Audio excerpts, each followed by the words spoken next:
Welcome, everyone. Welcome to this session on the Bartlett Promise Scholarship for undergraduate students.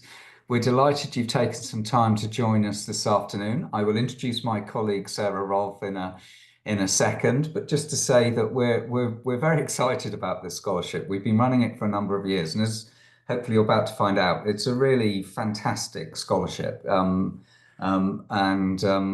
got a number of students who've received the scholarship over previous years, and we'll say a little bit about it.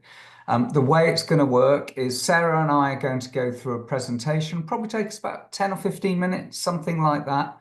And then we'll throw it open to some questions. We've already started getting questions coming up on the in the Q&A. So please add your questions in there, and we will do our very best to answer those questions at the end.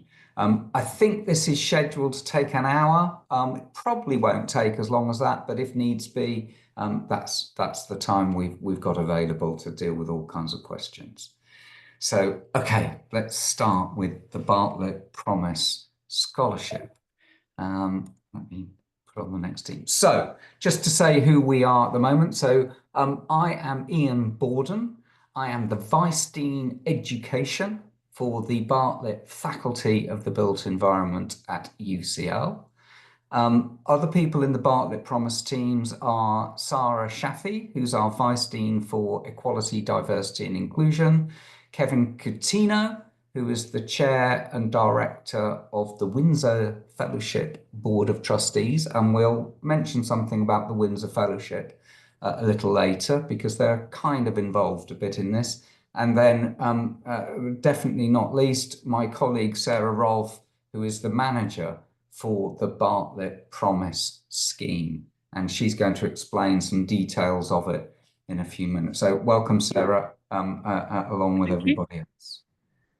Okay, what is the Bartlett Promise? Well, one of the things that we recognise that in higher education and the built environment professions are not diverse as much as they could be in terms of the backgrounds of the people who are involved as students, indeed as teachers, but also in the built environment professions. So we promise to do better. And the Bartlett Promise Scholarship is therefore one way, we're doing lots of things, but one way in which we want to try and ameliorate, to improve on that situation. So this scholarship, the Bartlett Promise Scholarship, enables students who come from backgrounds that are underrepresented at the moment in the Bartlett to pursue their studies at the Bartlett, at the Faculty of the Built Environment at UCL. And our goal is to provide the opportunity of an education for all, for everybody, regardless of their means. And so we want to diversify the student body and so diversify the built environment professions. And this is really important because unless we have the greatest variety of experiences, of voices, of people in our students, in the built environment professions, then we're not going to be able to tackle the complicated and challenging problems facing the built environment and society today. So this is a really important program for us. So what does the scholarship cover? So it's pretty amazing scholarship in that if you receive this scholarship, you would get your tuition fees paid for the duration of your program. So if you're doing a 3-year program for all 3 years, if you're doing a 4-year integrated master's, then it's for 4 years. Similarly, you would get an annual allowance to cover living and studying expenses, and that is currently £15,864 per year. So you would get it for every year of your study, and then it's paid to you in 3 equal termly instalments. So you get roughly 5,000 and a bit in term 1, 5,000 a bit in term 2, and 5,000 a bit in term 3. So money is really important. So we would pay for all your fees and your living and study expenses. But money is not the only thing that is important. And what we also do with Bartlett Promise Scholars is we give ongoing academic and career support during your study. So you would get support in terms of helping you to settle in, how to progress, how to make the most out of your university, your time at UCL, and then also careers support in terms of finding employment, moving on to moving on to a career, joining the built environment professions. And we do all kinds of things to do that. We do visits to multidisciplinary practices, to architectural practices. We get people to come in and talk and make connections. We do a careers service. So there's all kinds of help and support. And indeed, Sarah has also set up a LinkedIn group, which is really a community of scholars. So we've already had people who graduated from the Bartlett Promise, and they also support and are joined in this kind of LinkedIn group. And it's probably worth saying that we give Bartlett Promise scholarships to undergraduate students, but we also do for master's students and PhD students. So there's quite a big community of scholars. We've had over 70 people or more in the Bartlett Promise scholarship over the last few years. So who is eligible? So for the undergraduate Bartlett Promise scheme, all candidates must be UK domiciled with a home fee status or be a forced migrant as defined by UCL. So you have to be a UK home fee student. You also have to have accepted, you must have been given and been accepted and you must have been given an offer and you must have accepted your offer to study at any of the Bartlett undergraduate programs in the upcoming academic year. And also, this has to be your first undergraduate degree. You can't have completed undergraduate studies previously at UCL or anywhere else. And I think the other thing that we asterisked here is that if you're offered a scholarship, you must take it up for the following academic year. You can't defer it for the following September. It's got to be taken up in the next year. So those are the essential criteria. And then the additional criteria are that you must also meet at least one of the following. So first one is be in financial need as assessed by UCL. And currently that means that your household income, so your parents, your guardians, your wards, your primary household has to have a total income of less than £42,875. And or you should be from a Black, Asian or minority ethnic background. And or you can be from a Gypsy, Roma or traveller community. And or have a disability. And or be a care leaver, which means that you've been at some point in your childhood in care, and or be the first in your family, the first generation in your family to attend university. So your mother, father, guardian has not studied at university, although your brothers and sisters and other siblings may have done, and or received or were eligible for free school meals, and or attend a low performing school with either GCSE or A-level results, and we have lots of statistics on different schools to do that, and or live in an area which has a high level of deprivation, which is essentially based on your home postcode. And the way it works is that, so you'll notice that none of these criteria are to do with academic ability. What we say is, and we'll get to the process in a minute, but you apply to an undergraduate program, you get offered a place on an undergraduate program, and as far as this scheme is concerned, that's all we want to know about your academic ability. If you've been offered a place at a Bartlett undergraduate program, that's enough. That's good enough. So there's no assessment of your A-level scores or what you intend to do for your dissertation project or anything like that. The way that the Bartlett Promise scheme works is that essentially the more of these criteria that you meet, the more likely you are to be given a scholarship. And that's a really important part of this scheme. So this is not a scheme based on academic ability.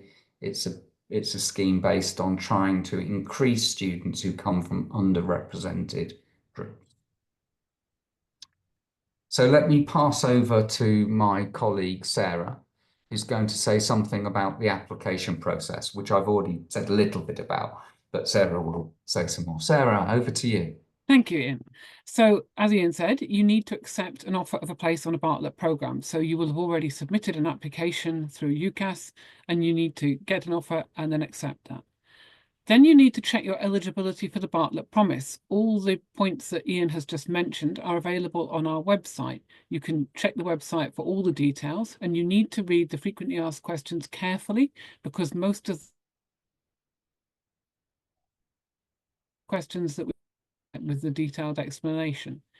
If you don't find a question that you want to ask there, you can go to you can send us an email at bartlett.promise@ucl.ac.uk. Then you need to apply for the Bartlett Promise Scholarship.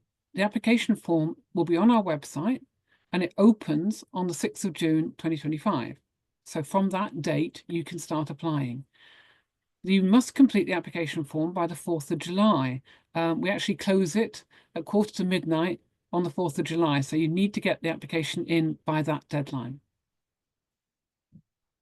Ian, can you move to the next slide? Yes, of course, sorry.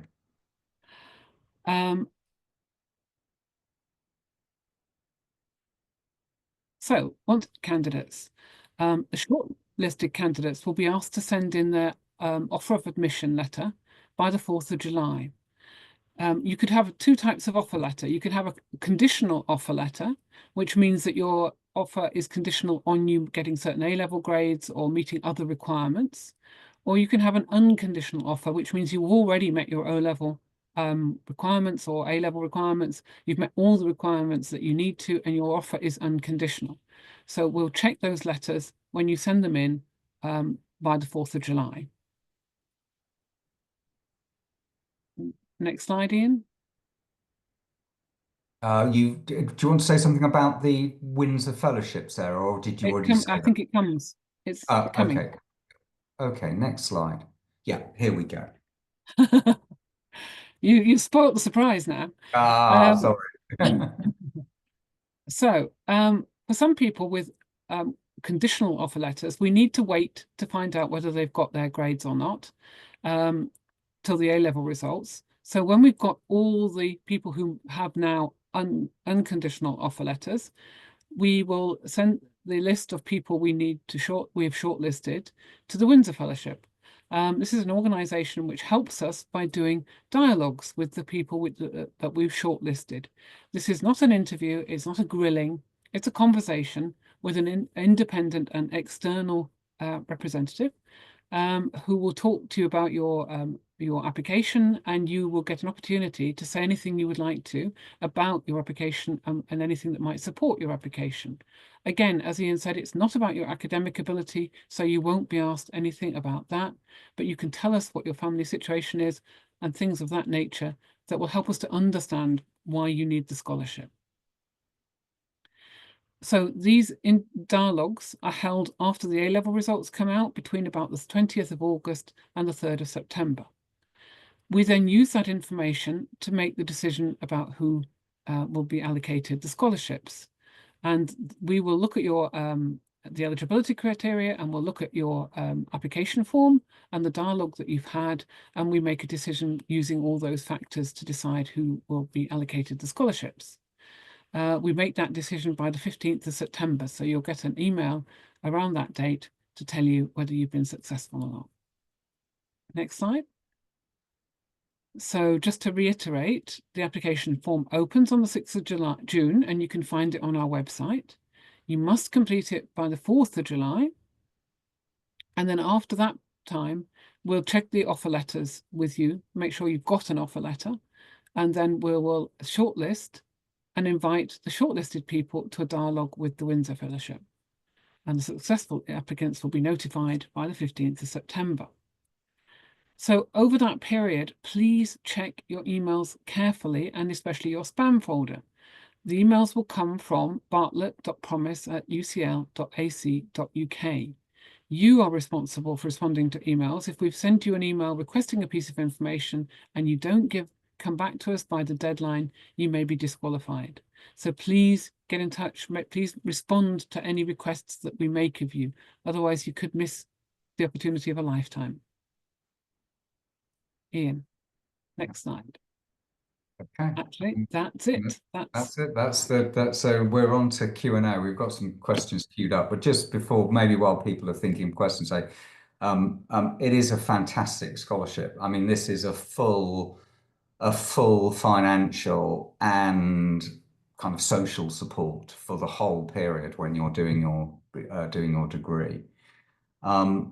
The students that do it obviously benefit from it immensely. And also the Bartlett, we benefit from immensely because we have students who come to us and study with us who wouldn't otherwise have done. They sometimes have very different life journeys and experiences to other people at the Bartlett, and they make a major contribution and have already made a major contribution to our degree program. So if you feel that this scholarship represents you, we would really encourage you to apply and put your hat in the ring, as they say. So let's move on to some of the questions. The first one we've got, Sarah, is how many undergraduate scholarships are there? We have up to 10 scholarships. Go. Yes, up to 10 scholarships. Yeah. So this is 10 scholarships each year, which are new.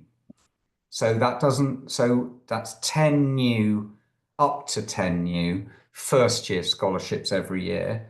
And then of course we then support those students in their second year, in their third year, and if they're doing an integrated master's, their fourth year. So this means that at any one time, we have about 35 undergraduate students who are being fully supported in this way, up to 10 of which are new every year. We say up to 10 because we also run some master scholarships. We run a small number of scholarships which are open to students at master's level who come from sub-Saharan Africa. We run some PhD scholarships. Because of the complexity of the program overall, it does mean that the number shifts between each of those programs slightly, different sections of the Bartlett Promise every year. But we try and do 10 every year. And I think the fewest we've done is 8 so far. Yeah. So it just moves around slightly every year. But we have the Bartlett faculty puts in a very large sum of money, between £1 and £2 million every year to do this. And we like to spend all the money every year. So none of it goes to waste. So we maximize the number of scholarships. So that's how many there are. So the other thing I would say about this is that this means it's not one of those scholarships where 10,000 people apply and one person gets the money. If you meet the eligibility criteria, it's worth having a go at this. The chances are, it's not, we would love to be able to support far more students than we can, but it is worth your while doing it. The chances are better than for many other scholarship programs. And then actually, That is the next question, in fact, because yeah, somebody's yeah, asked how many people applied and how many yeah. were Can you successful. answer that, Sarah? I've got a figure in my mind, but Well, it's around 40 to 45 people usually apply, more or less.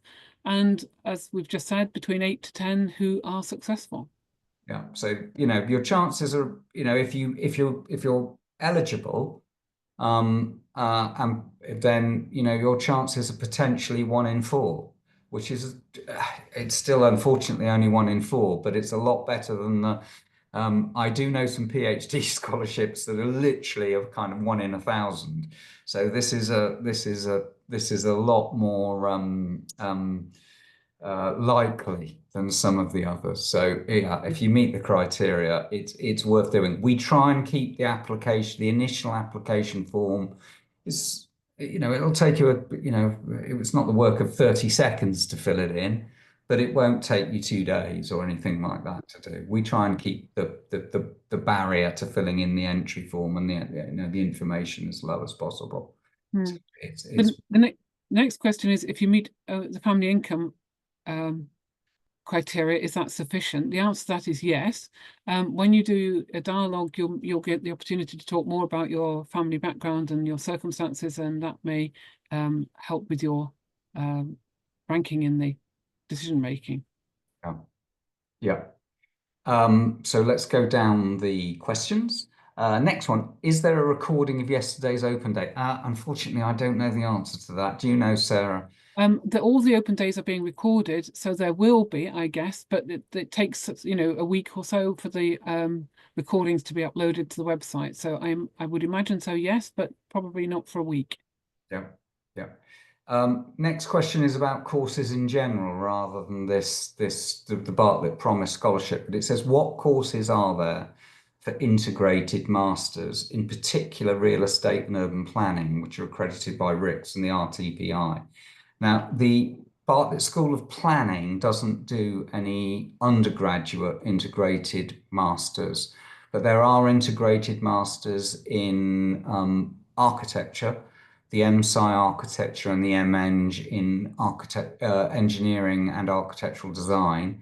And there is an new integrated masters now in its second year in the Bartlett School of Environmental and Energy Resources, BASEER, which is on kind of particularly on sustainable issues. I would encourage you to go and have a look on the Bartlett website under undergraduate, and it'll list all those programs. Next question, what must your family's annual income be? Well, as we said at the start, I've forgotten the exact figure now, but I think it's 42,875 or 845. It's got Yes, to be but less than that. Is that right, Sarah? that's correct. But that's only one of the eligibility criteria. Yeah, yeah, yeah. But yeah. So Don't have. it doesn't, yeah, that's true. It doesn't have to be below that. Yeah. But it will be, that is one of the criteria that we take into account. So it could be that your family income is over that, but you would be, it's one of the criteria we take into account. Yeah.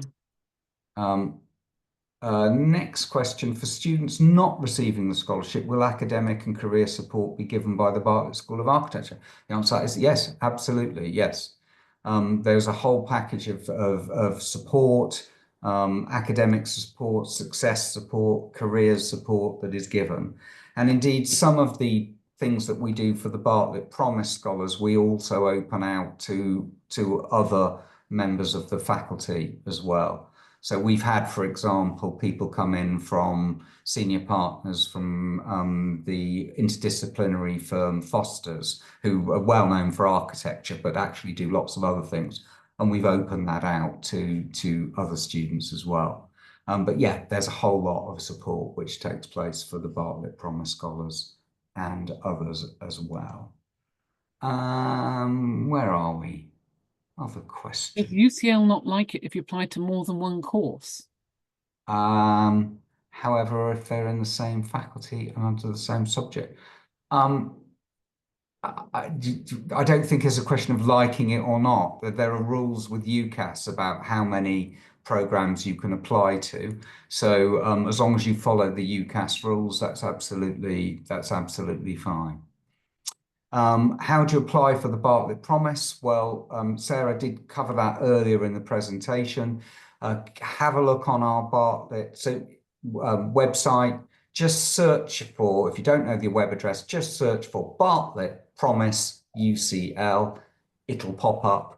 It's quite a clear website. There's a whole section on how to apply, as Sarah said, with an FAQ. So have a look at the FAQ. There's a whole list of questions there. If you've still got a question, email us at the email address that is on that website, and one of the team will come back to you and answer your. Yeah. And as I said earlier, the application form won't be there and won't open until the 6th, I think, of June. So, it's not there now, but it will be at the beginning of June. Yeah.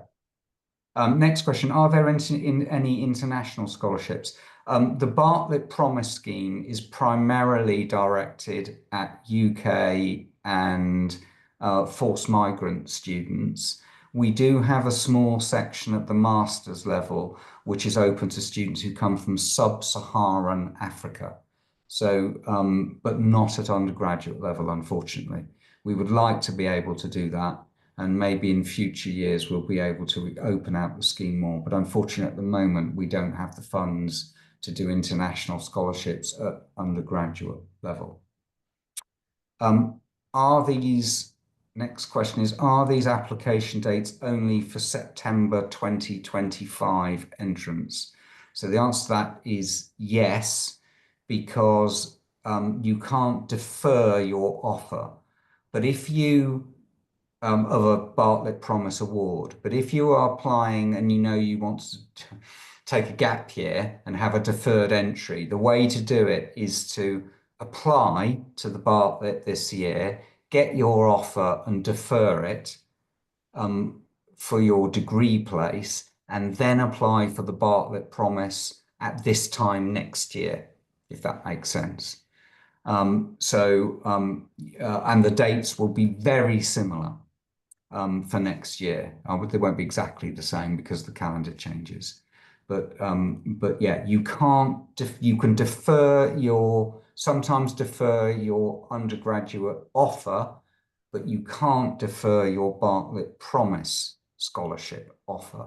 So you would need to if you want to apply for September 2026, you can apply this year to your degree program, get an offer, and then next year, in your year out, in your gap year, apply for the Bartlett Promise. So the next comment is, foreign students, meaning Georgia, are not eligible for the scholarship. Yeah, unfortunately, if you're Georgian, you come from Georgia, you won't be eligible for this scholarship, unfortunately. Next question, how many spaces are available? Well, as we said a little bit earlier, probably between up to 10. So it will be 8 or 10 new students coming this year. So every year we look to do up to 10 new students. Can I still receive other bursaries or scholarships? Sarah, can you answer that one? Yes, you can, up to a limit. We have a limit and it's around 2,500, 3,000. I can't remember precisely, but it's something around that. So it does allow you to receive additional small bursaries. But if you've got another big scholarship worth £15,000 stipend, for example, then no. But if we offer you the scholarship, it will be specified in the letter and you have to declare any additional funding that you have. Thank you. Yeah, obviously it's not right if people receive 2 scholarships to cover them for 1 degree program. What kinds of things do the Windsor Fellowship people ask you, for example? Well, what they won't ask you is tests about your maths A level or your interpretation of Shakespeare in your English A level, or ask you to show any design work, or ask you about your attitude towards sustainability and the built environment. There's no academic question. So just to be absolutely clear about that. And really, it's a non-academic conversation just to help. It's really an opportunity for students themselves to be able to say a little bit more about their life journey.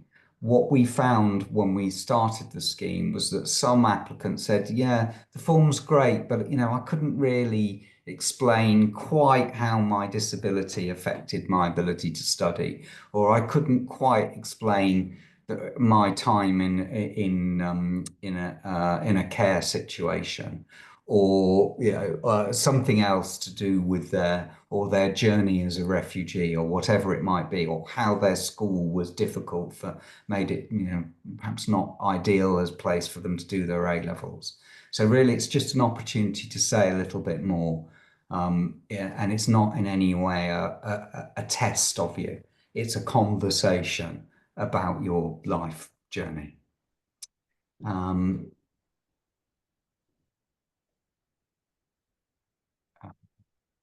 is the scholarship includes international students? Well, I think we've answered that one. There are other scholarships available for international students at different levels. And if you go to your website for the degree course that you are interested in, there are links on there to all the different kinds of funding that are available. Next question. When you say UK domicile students, it means that your family is a UK resident. Being a foreign citizen and resident from Namibia will mean the student is not eligible.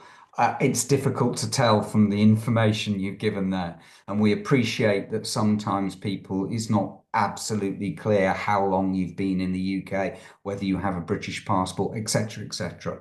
So if you've got queries about that, if you email us about them, or it will be to do with how UCL has already treated your application. Yeah. So send us some more information and we can look into that, can't we, Sarah? That's something which is determined in actual fact by the admissions team. When you Okay. apply, the admissions team will ask you a series of questions to understand your background and so on, and that they make the decision about whether you're UK domiciled. Yeah. Sorry. Yeah, you're quite right. Yeah, quite right. Yeah. Will the recording of this webinar be available for attendees later? Yes, absolutely. We're recording it, and it will be available for you. Next question, is there a limit for the number of scholarship students that can be accepted each year? Well, I think 10 is our upper limit, isn't it? I think one year we did do 11. We managed to do 11 because that particular year we had some additional funding. But it's going to be, yeah, it's to be around 10, maybe 11 scholarships at the most each year. Is there a list of qualifying disabilities?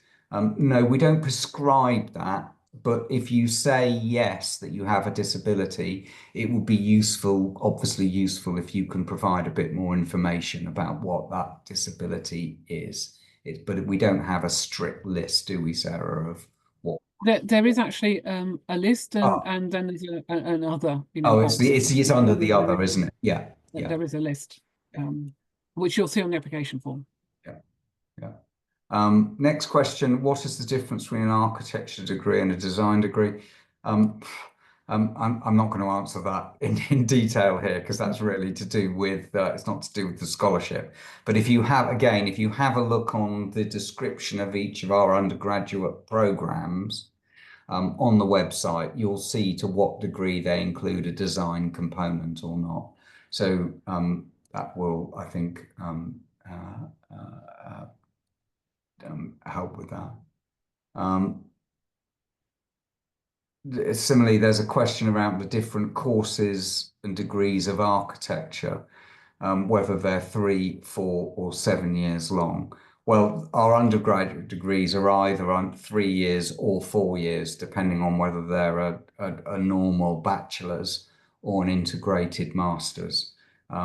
So 7 years is the total length that you would normally need to study to become an architect. So it's normally a 3-year degree, then a year out, then a 2-year master's, then a year in practice. but we don't have any courses which are 7 years long. So again, please check the website for the course information on that. Does the scholarship include accommodation? Yes and no, in the sense that, yes, absolutely, there is a sum of money just over £15,000 a year, which is for your living expenses and study expenses. And a large amount of that £15,000 we would normally be expected for you to spend on your accommodation. And if you are an undergraduate student, at UCL and you accept your place by a certain time, you are guaranteed accommodation in your first year. So yeah, there's the way we work out the living maintenance component of the scholarship is to cover that that accommodation. But there's not a particular hall of residence or something that Bartlett Promise go to.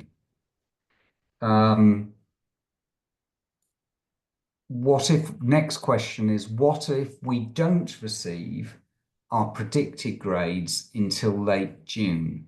Will this affect our application? Well, you won't know, it won't, because you won't get your A-level results until August, and it's not until August that we make the final decision about who to shortlist and who to ask for a conversation with the Windsor Fellowship. So no, it doesn't make any difference to us whether you've taken your A-levels a previous year and have got your grades, or if you're waited to get them in August. It doesn't make any difference.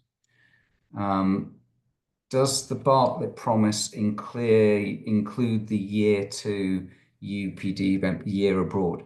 No, I don't think it does it, Sarah? We pay fees, but we don't do maintenance while people are in their year abroad, or do we? Do you know? We haven't agreed that yet, in actual fact. It's never happened. It's never happened, and we haven't had a discussion about it. Okay. Yeah, that's interesting. Okay, we'll have to look into that one. Certainly yeah. Yeah, okay, we'll have to look into that. But if you're certainly don't not apply to that program if that's what you're interested in. Okay. The next question is a repetition. Repetition. What kinds of things do the Windsor Fellowship people ask you about? We've dealt with that. Are there any additional bursaries that students can apply for if they're unsuccessful? Well, UCL offers some undergraduate bursaries for students with an income below the 42,000-ish threshold. And there are links to other bursaries and scholarships, again, on the program website. Would I still need to give a portfolio? Is the next question. I think this relates to students who are applying to an architectural design program. Yes, you have if you're applying for an architectural design program and they would ordinarily ask you to do a portfolio, yes, you would still need to provide a portfolio. The decision about the Bartlett Promise scholarship and the decision about whether you get offered a place on your degree program are entirely separate. So there is no difference in applying to one of the Bartlett undergraduate degrees. You apply for those absolutely as normal. Then when you get an offer of a place, hopefully from one of those programs, then you apply to the Bartlett Promise. So yes, you would, if you're applying for BSc Architecture, which does ask for a portfolio, then yes, you still need to provide a portfolio.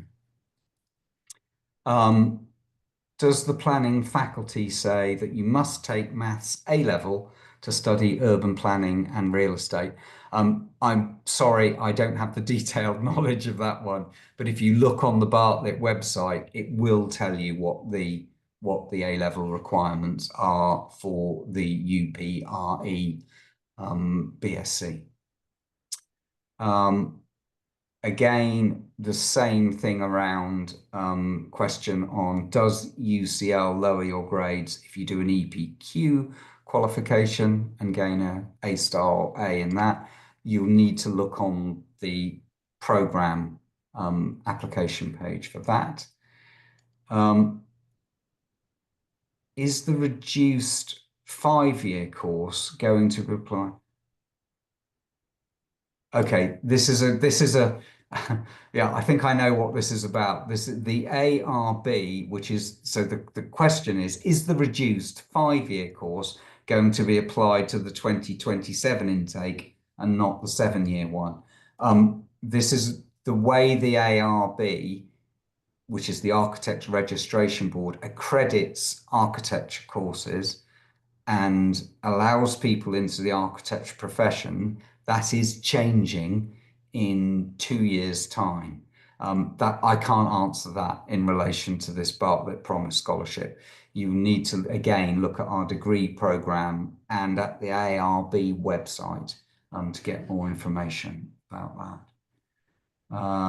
Next question is every A-level grade requirement for architecture related to degrees AAB. Again, that's not something to do with the Bartlett Promise Scholarship, which we're talking about here. So have a look at the websites. And then the final question we've got is, does the Bartlett School offer other degree apprenticeships other than spatial planning? We are starting up a degree apprenticeship in another master's program run from the CASA, from the Centre for Advanced Spatial Analysis, but that's not an undergraduate program. So you would need to have a look on the websites for those. So I think that's all the questions that we have received on the Q&A. Yeah, no, I think So it I'm is. waiting to see if there are any more. Can't see any more at the moment. When's the next online and in-person open days for sixth formers looking to apply next year for the Bartlett? I don't have that information in front of me, I'm afraid. So you'll have to look on the Bartlett website for that information. But I think that case, Sarah, we're probably going to draw this to a close. Just to say again, I hope that's been useful to you. The Bartlett Promise Scholarship, it's a fantastic scholarship. As I say, it's fully financial funding, fees and living costs and study costs and career support and mentoring and personal support for the whole time that you're doing your undergraduate degree. So if you do meet some or many of the criteria, really it's worth your while applying. And you may well be one of the students who get the award for next year. And then Sarah and I can meet you in along with all the other Bartlett Promise recipients as well. Yeah, absolutely. Good luck, everyone. Yeah, good luck. Good luck with your applications. Good luck with your studies wherever you go, whether it's the Bartlett or somewhere else at UCL or some other university. Good luck with it. But we will see some of you again in some other space soon. So thanks very much. Thank you. And just say once again, this is being recorded and this recording will be available on our website soon. Thanks, everyone.